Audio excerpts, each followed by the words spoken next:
kala kulia kwini tukonfwe by kadida so echi tuletere pano project ya tuletere pano ya kutira ati earthworks tubombera pamona ba futurepreneur bachilanda na ba care for nature ebo tubomba nabo pali ine project ya tuletere ati earthworks. Meanwhile, Futurepreneurs Zambia Executive Director Martin Kampamba stressed the importance of verifying pollution claims and educating citizens about their environmental rights. He said the preliminary findings point to tailings dams leaks from Sino Metals Limited in Chambishi, with pollutants flowing downstream and affecting residents who rely on river water for farming and daily use. Mr. Kampamba called on local authorities, especially from Nyama Town Council, to utilize the Constituency Development Fund, CDF, specifically its disaster relief component, to install boreholes and improve access to clean water.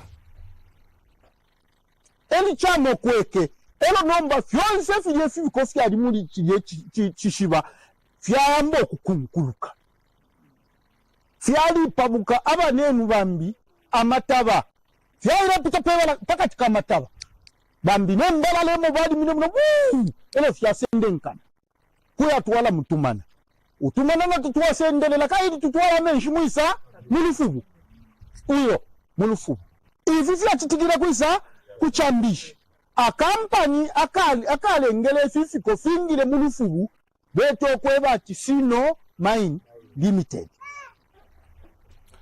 And Care for Nature Program Officer Valerie Mulenga added that the organization stands ready to assist affected communities and insists that solutions must be informed by those living with the consequences of environmental damage. Mfumine kumansa kuliba Care for Nature. Kumansa kuine kwa bana ma offices yesu na tuisa pano kumfwa amafia mlepitamo pamlando wa mesha ya polluted. So far, capacity building activities have taken place in Mukombo Ward, including villages such as Kamwesha, Kankonde, Kapata, Mukubo, and Chifumpa.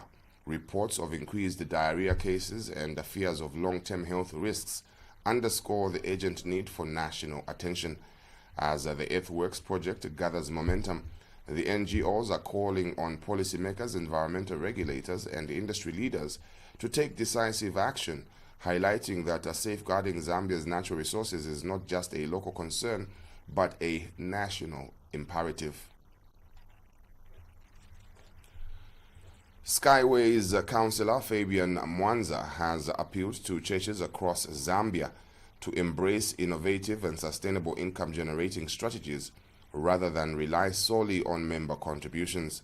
Speaking at a United Church of Zambia UCZ Men's Christian Fellowship event held at Kabushi Congregation in Ndola, Mr. Mwanza emphasized that churches and government institutions serve a common constituency and both play vital roles in addressing the physical and spiritual needs of the community. He said the church is a pillar in society and it must explore creative ways to support its mission sustainably, while urging religious leaders to look into viable income streams that could strengthen church operations and reduce dependency on tithes and offerings. Councillor Mwanza also outlined his ongoing commitment to youth empowerment, highlighting his support for the Girls Brigade Enrollment Drive and pledging materials for the community's metal fabrication workshop currently under development. His remarks signal growing interest among civic leaders in encouraging collaboration between faith-based organizations and local government to promote inclusive development and financial resilience at grassroots levels. In the 60 years, we are failing to stand. There have been some fairly we know. Coco said that 20 days of IUC is a fish dam. There have been fairly we know to we rewrite our way forward. Awakening the Sleeping Giant was the theme for this year's Men's Christian Fellowship, MCF, at the United Church of Zambia UCZ Kabushi Congregation in Ndola.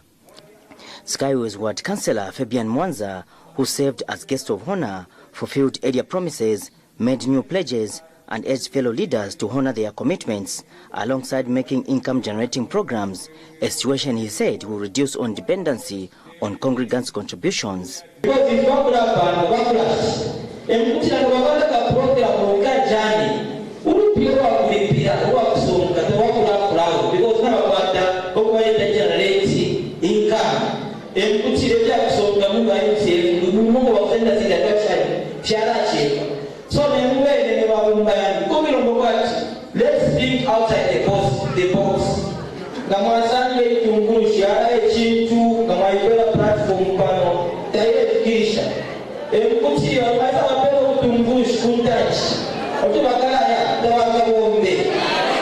The Kabushi UCZ has a metal fabrication workshop in development, and Councillor Mwanza, who has publicly declared interest in contesting Kabushi constituency, pledged material to support the developing project.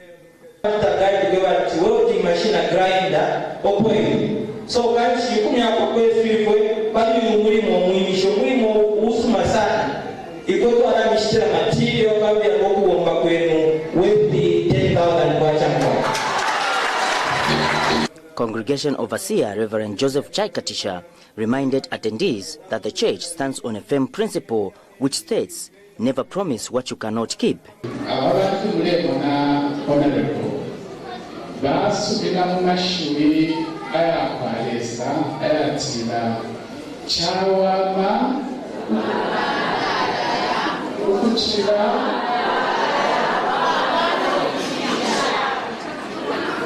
eto basubira mu ababenaleko so eto mwachita mwabalanga ukwebati uyu muntu kuyigafikirisha amashuri yako.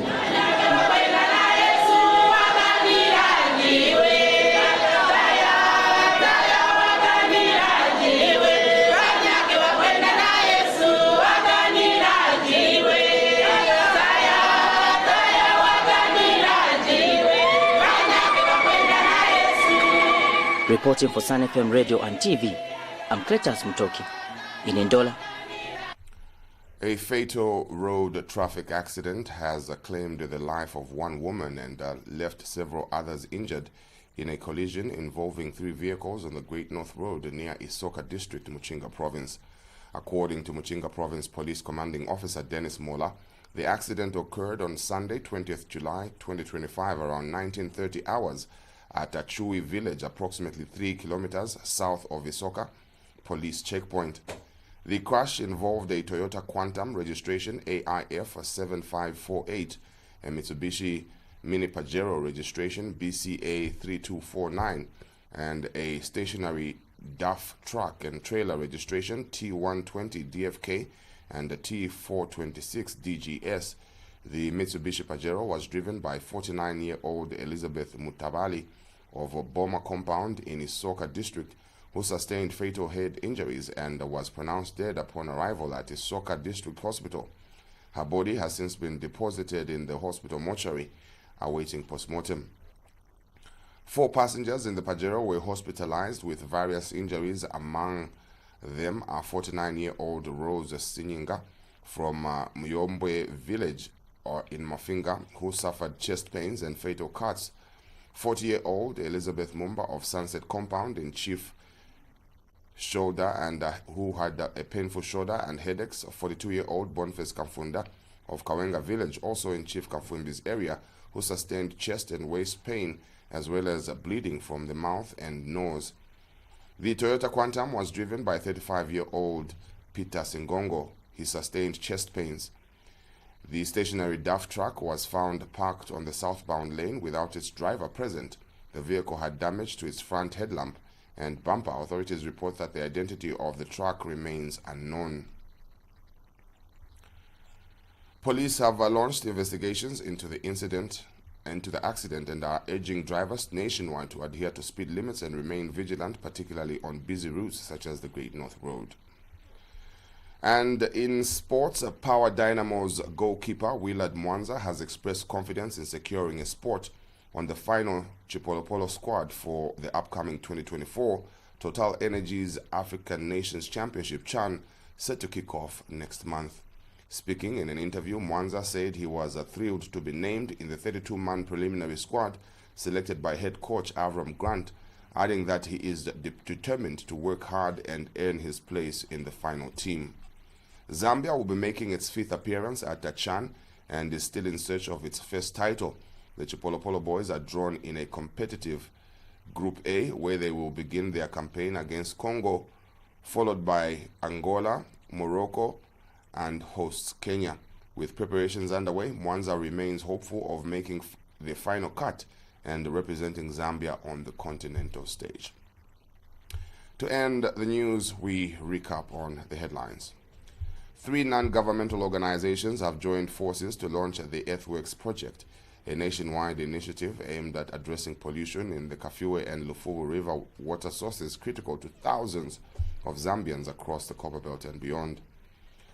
Skyways Ward Councillor Fabian Mwanza has appealed to churches across Zambia to embrace innovative and sustainable income-generating strategies rather than rely solely on member contributions. A fatal road traffic accident has claimed the life of one woman and left several others injured in a collision involving 3 vehicles on the Great North Road near Isoka District, Muchinga Province. In sports, Power Dynamo's goalkeeper Willard Mwanza has expressed confidence in securing a spot on the final Chipolopolo squad for the upcoming 2024 Total Energies African Nations Championship Chan, set to kick off next month. That's where we end. My name is Alan Mole. Do have a great one and stay tuned to Sun FM TV.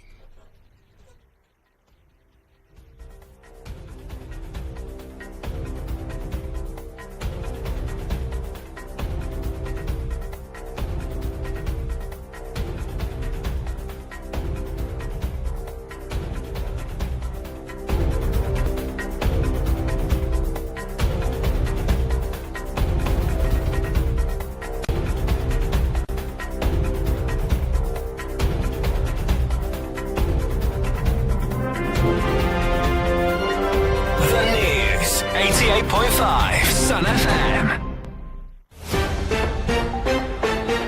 The Midday News on Sun FM was brought to you by the Public Service Pensions Fund, PSPF. Remember to send hi to our WhatsApp line 0770-627-391 to register your account and access all pension services anytime, anywhere. PSPF, keeping the pension promise. Sun Sports TV is now